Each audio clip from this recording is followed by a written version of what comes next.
pessoal! Vamos para mais uma aula de trabalho de conclusão de curso 1. Disciplina que tem como objetivo a elaboração do projeto de pesquisa da monografia que vocês irão apresentar no próximo semestre. Eu sou a professora Maíra Bogo Bruno. Na aula de hoje, nós vamos tratar sobre o sumário provisório, que é o último pedaço, né, que nós vamos estudar antes da entrega final do TDE e posterior entrega do trabalho concluído, certo? Então, o último elemento do nosso projeto de pesquisa que nós vamos estudar é o sumário provisório. Como o próprio nome diz, gente, o sumário provisório aqui não é o sumário do seu projeto de pesquisa. O sumário do seu projeto de pesquisa é basicamente esse: tema, problema, hipótese, só que aqui, né, as referências não são numeradas. Então, o seu projeto tem esse sumário. Agora, a sua monografia vai ter um sumário completamente diferente, de acordo com o seu tema. E daí, o sumário provisório é justamente o possível sumário da sua monografia. Quer dizer que você vai ter que manter o sumário igualzinho do projeto? Não. Até a data do depósito final da monografia, você pode adequar o seu sumário, porque à medida em que você for estudando, você vai aprendendo mais sobre o seu tema e você pode ver a necessidade de adequar esse sumário. Por isso, o nome de sumário provisório. Bom, o que é o sumário? Segundo a ABNT, a Associação Brasileira de Normas Técnicas, sumário é a enumeração das divisões, seções e outras partes de uma publicação. Essa publicação, do nosso caso, é a monografia. Na mesma ordem e grafia em que a matéria nele se sucede. Mas, gente, o sumário tem que ter muito mais do que a simples enumeração das divisões de sua monografia.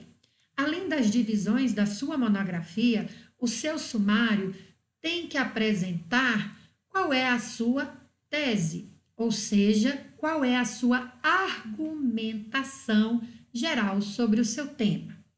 Ao ler apenas os títulos do sumário, o leitor deve saber o objeto de cada parte e a argumentação geral.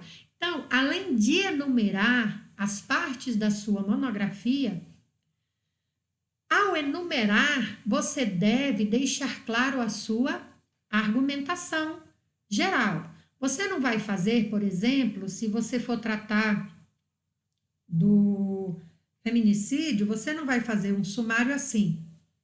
Capítulo 1, evolução histórica.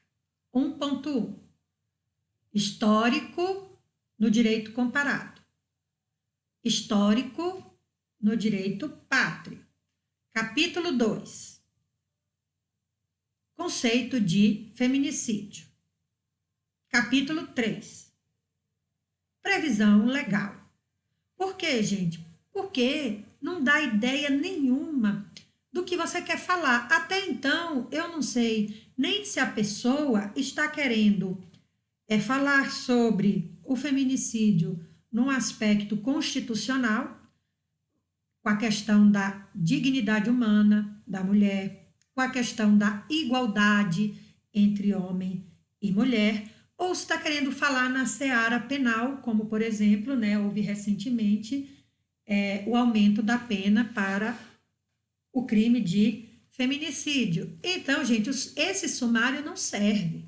Tem que ser um sumário que indique que, pelo menos, qual é a linha de argumentação que você vai seguir. Olha, eu estou indo mais numa argumentação constitucional de direitos humanos. Então, eu vou trabalhar a parte principiológica do feminicídio, né? Falando sobre o direito e princípio, né, da igualdade, que fala da igualdade entre homens e mulheres, falando do princípio da dignidade da pessoa humana, dentre tantos outros, ou se eu vou seguir para a seara penal e discutir se é adequado ou não esse aumento de pena. Então, o seu sumário, mais do que dizer como está dividida a sua monografia, o seu sumário tem que mostrar a sua argumentação.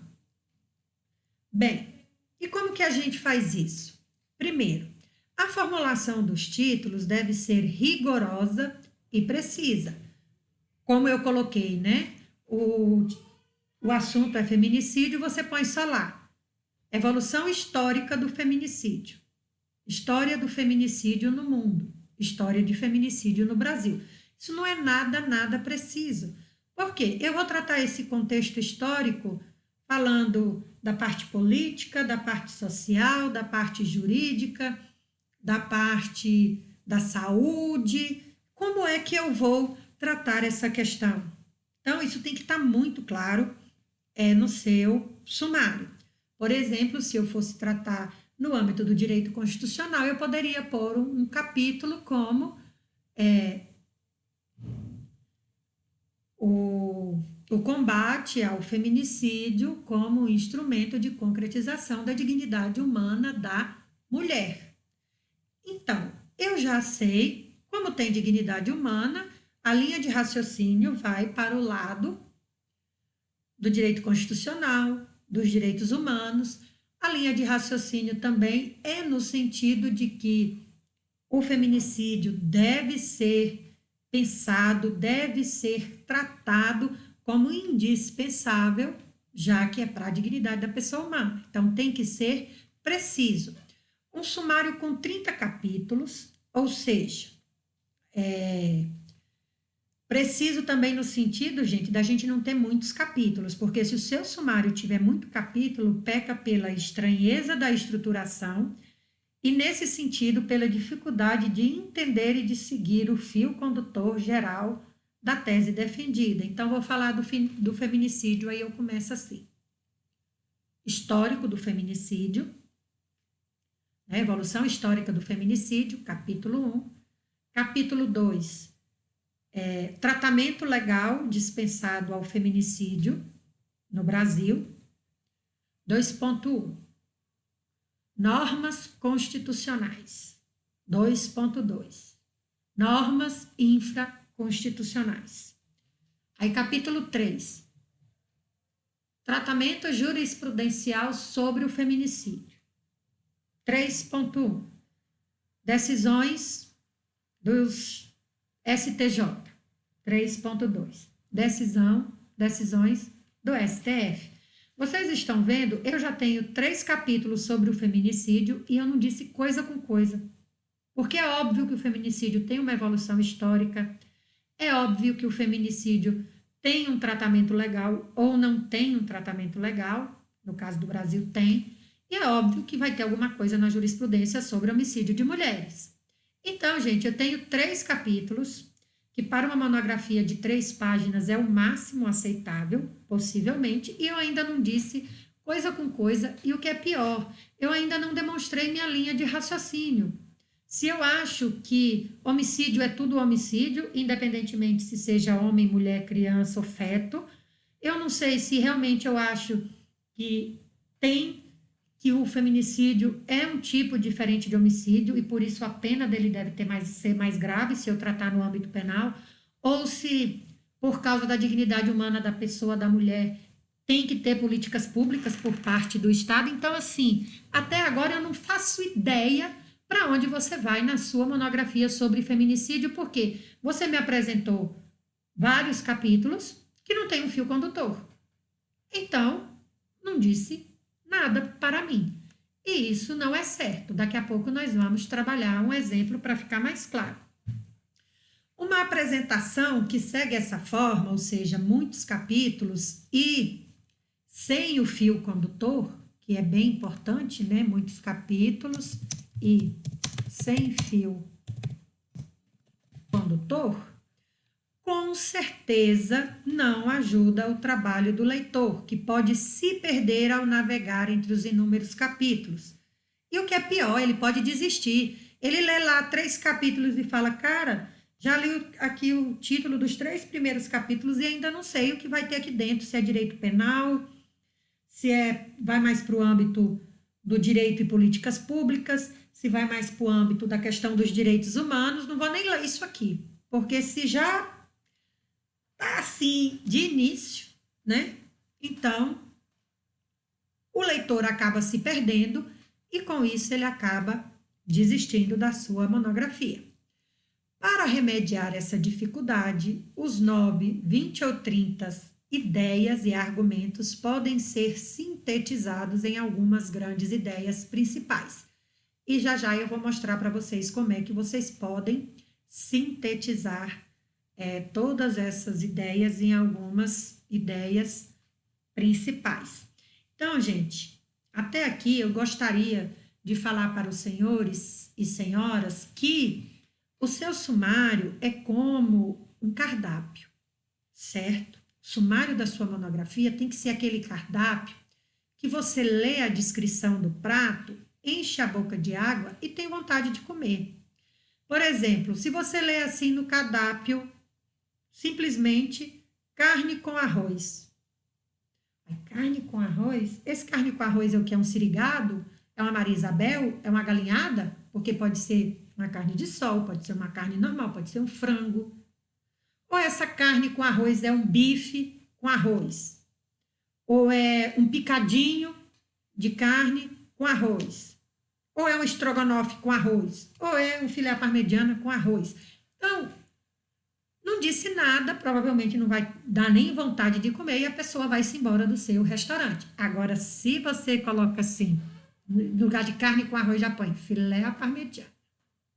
Aí lá nos itens, que seriam os subitens do seu capítulo, você descreve assim: filé alto, com suculento molho, coberto com mussarela gratinada, acompanhado de arroz e batata frita. Já deu vontade de comer. Na hora que começou com filé alto ou medalhão, já me deu vontade de comer, porque já é filé. Então, gente, o seu sumário tem que ser assim. O leitor tem que olhar e falar: nossa, ele está falando do feminicídio no âmbito constitucional, de dignidade humana, da necessidade de ter políticas públicas de prevenção, e não só de combate, mas também de prevenção ao feminicídio. E daí a pessoa se interessa por ler a sua monografia, senão você vai trabalhar em um ano com um tema só para passar.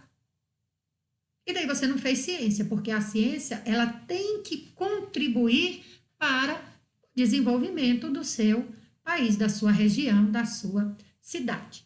Então, gente, o professor Nitish Monenbohum, que é esse aí que eu estou citando, inclusive é o orientador da minha dissertação, na biblioteca virtual tem a obra dele, tá? Vocês podem procurar. Ele ensina a agrupar assim os argumentos sobre o sumário, certo? Digamos que você tem 9 argumentos, né? Como que você vai fazer? Você vai fazer para cada argumento que você tem um capítulo. Já imaginou uma monografia de 30 páginas com 9 capítulos? Gente, você divide 30 por 9, vai dar 30 por 9, quem é bom de conta aí, né? 9 vezes 3, 27, 3 páginas por capítulo. Ah, e tem a introdução, então vai dar o quê? 2 páginas por capítulo? E outra coisa, como que você vai conseguir ter um fio condutor com 9 capítulos diferentes? É muito complicado. Então, qual que é o ideal? O ideal é você separar seus argumentos. Ah, professora, mas que argumentos são esses? Lembrem-se que vocês fizeram hipóteses negativas, que era um contra-argumento à sua hipótese positiva. Você pode pegar as suas hipóteses negativas, pegar os argumentos que derrubam as suas hipóteses negativas e transformar em capítulos. Por exemplo, lá no feminicídio, hipótese negativa. Homens e mulheres são iguais perante a lei. Então, matar homem e matar mulher têm a mesma gravidade. Para que um crime de feminicídio? Isso é uma hipótese negativa. Como que você pode argumentar contra isso? Princípio da isonomia, tratar desigualmente os desiguais. Então, no meu primeiro capítulo, eu vou juntar todos os argumentos que mostrem a desigualdade entre homens e mulheres, certo? No segundo capítulo, eu vou demonstrar mais para o lado do princípio da dignidade humana, certo? Do prejuízo à saúde física e mental da mulher, que são direitos fundamentais, certo? E daí no terceiro capítulo, e assim você vai indo. Então você pode aproveitar as suas hipóteses negativas e pegar os contra-argumentos das suas hipóteses negativas e transformar nos seus capítulos. Outra coisa que você pode aproveitar.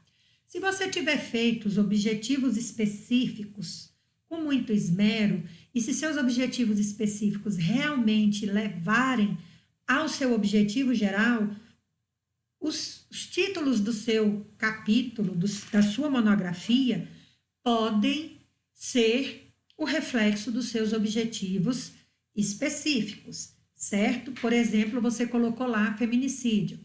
Analisar como o combate ao feminicídio protege a dignidade humana da mulher. Tá vendo aí? É um objetivo específico, né? Que você pode transformar num capítulo da sua monografia. Então, se você tiver feito com cuidado os seus objetivos específicos, pensando realmente no que você precisa fazer para levar a resposta do seu problema, você pode usar os objetivos específicos para fazer os capítulos da sua monografia.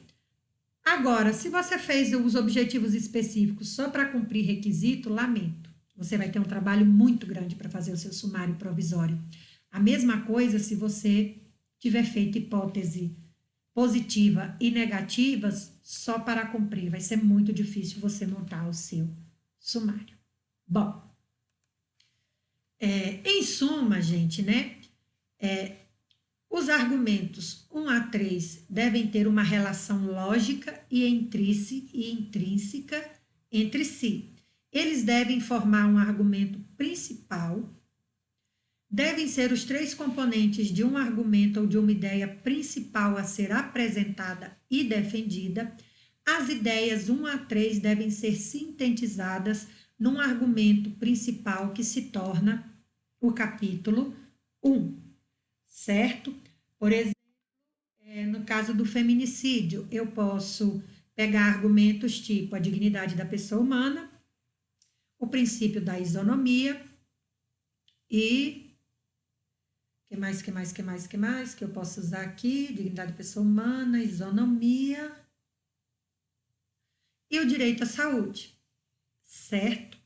Então, o que eu vou fazer? Eu posso fazer um capítulo assim, proteção constitucional à mulher como instrumento de combate ao feminicídio. E daí eu vou colocar nos meus 3 itens a dignidade da pessoa humana, né, que seria 1.1, a dignidade da pessoa, o combate ao feminicídio como instrumento para a concretização da dignidade humana. 3.2, o combate ao feminicídio como instrumento de concretização da igualdade entre homens e mulheres. 3, o combate ao feminicídio como instrumento de garantia da saúde. Ficou estranho aqui. Deixa só os 2 princípios, não lembrei agora de nenhum outro princípio que eu poderia utilizar. Não é obrigatório, tá, gente, que cada capítulo seu tenha 3 itens. Aqui é só um exemplo que o professor está dando. Você pode ter, por exemplo, um capítulo só com 2 itens, mas você não pode ter um capítulo com um item só. Porque quando você vai dividir uma laranja, você divide em no mínimo 2 partes. Então, Se está lá no meu capítulo os princípios constitucionais que embasam a qualificadora do feminicídio, aí eu vou pôr 1.1, o princípio da dignidade da pessoa humana como justificativa para o aumento de pena do feminicídio. O princípio da isonomia como justificativa para o aumento de pena do feminicídio. Então, é um argumento completo e tem dois. Se você vai falar só de um princípio, então você coloca esse princípio como se fosse o título do capítulo, ao invés de botar princípios constitucionais, e subdivide ele de outra forma, dá um outro tipo de agrupamento. Mas vamos seguir, porque mais para frente eu trago um exemplo que vai ficar mais claro, desculpa. Importante. Importa assegurar-se que os 3 capítulos tenham uma relação lógica entre si e que eles coadunem numa argumentação principal, esta sendo a tese defendida, certo? Ou seja, sua monografia vai ter 2, vai ter 3, vai ter 4 capítulos, eles têm que mostrar lógica entre eles que leva ao seu objetivo geral.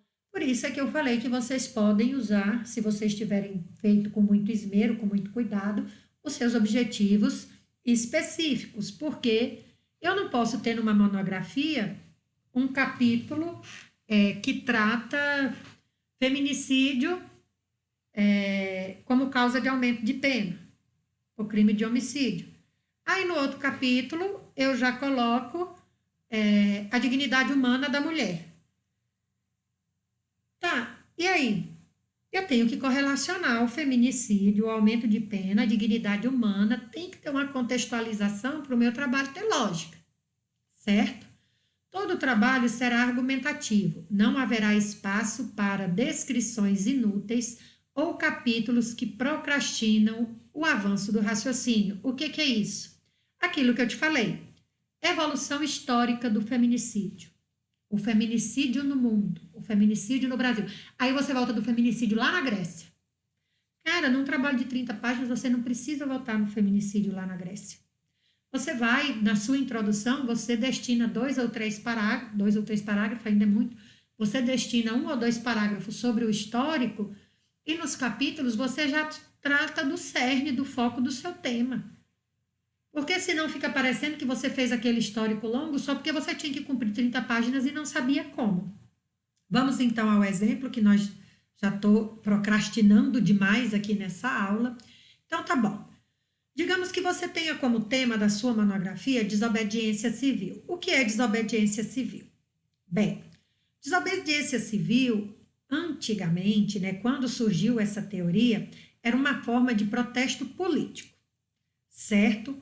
Um protesto pacífico que se opunha a alguma ordem ou comportamento de injustiça ou contra um governo opressor, certo? Então, desobediência civil, gente, literalmente seria você não deixar de cumprir uma lei.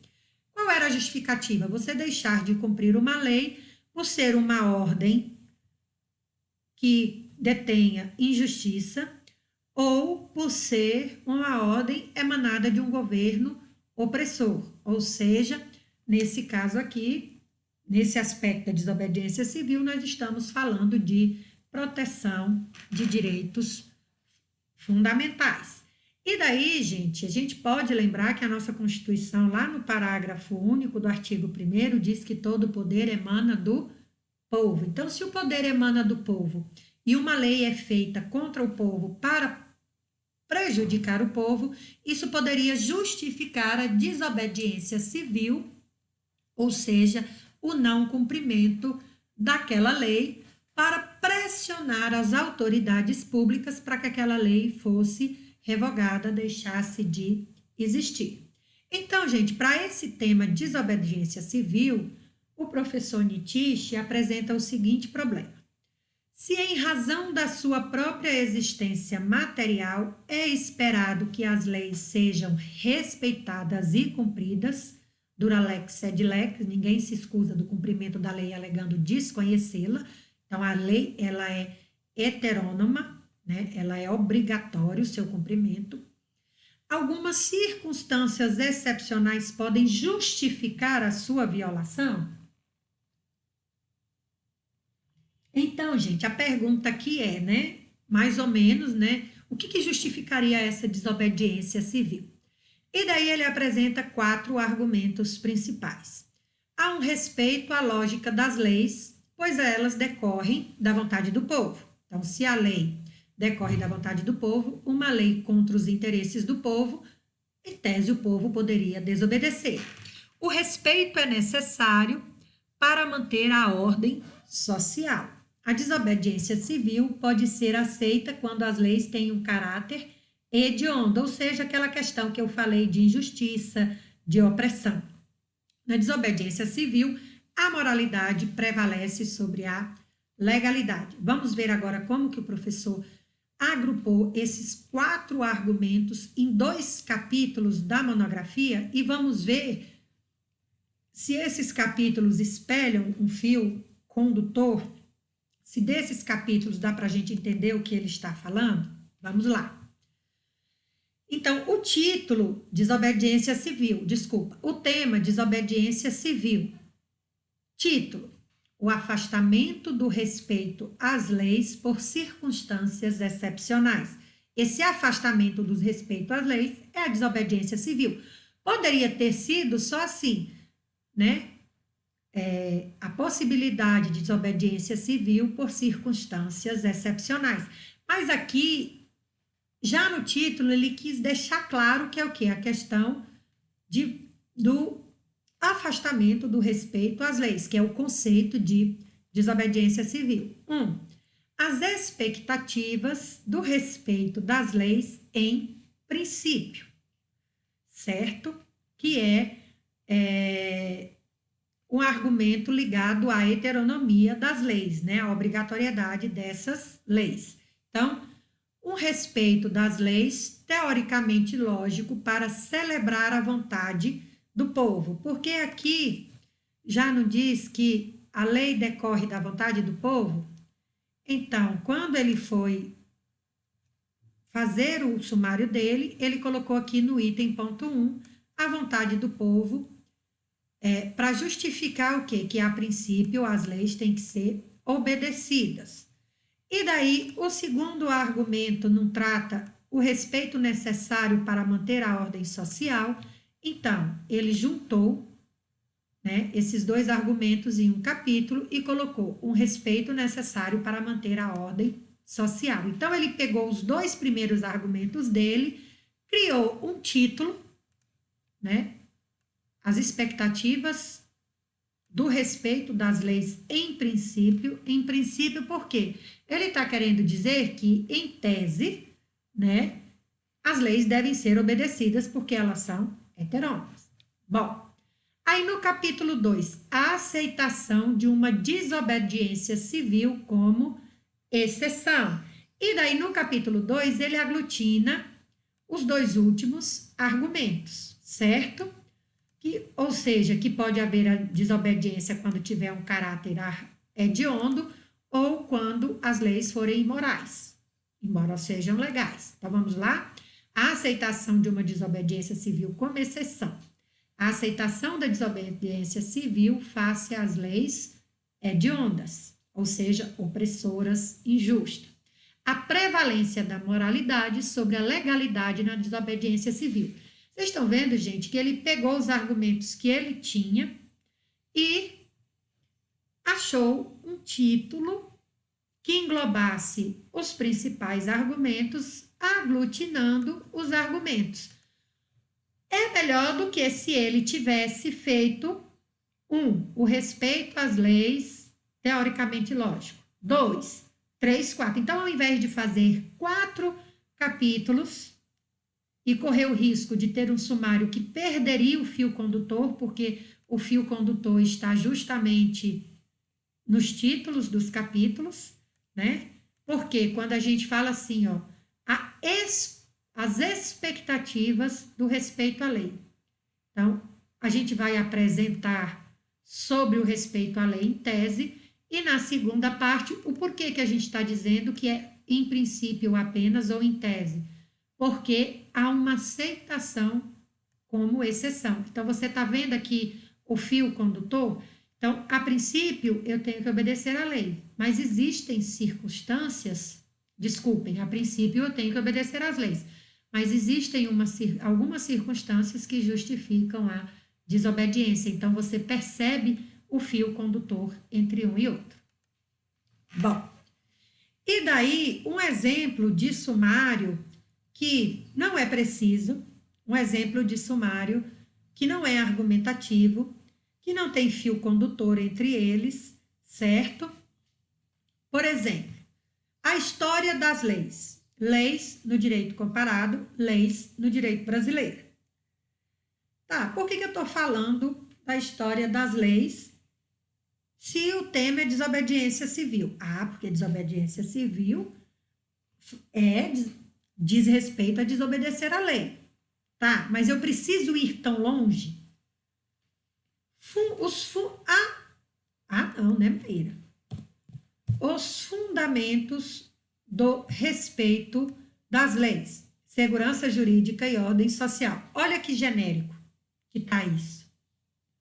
Circunstâncias excepcionais, leis hediondas, moralidade versus legalidade. Aqui, gente, eu tenho um capítulo a mais, desnecessário, que eu poderia apagar tranquilamente. Os 2 capítulos que poderiam ficar estão muito genéricos. Então, desse capítulo aqui, eu não consigo nem imaginar o argumento do autor.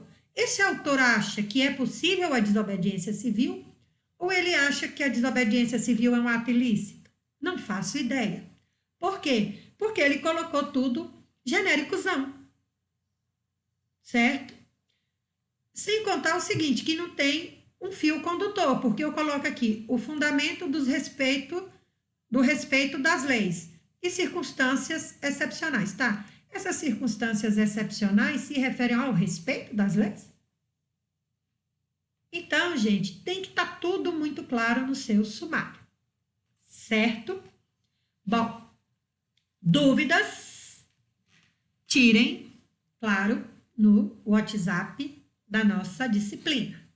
Na próxima aula, orientação individual, que este semestre está sendo o quê?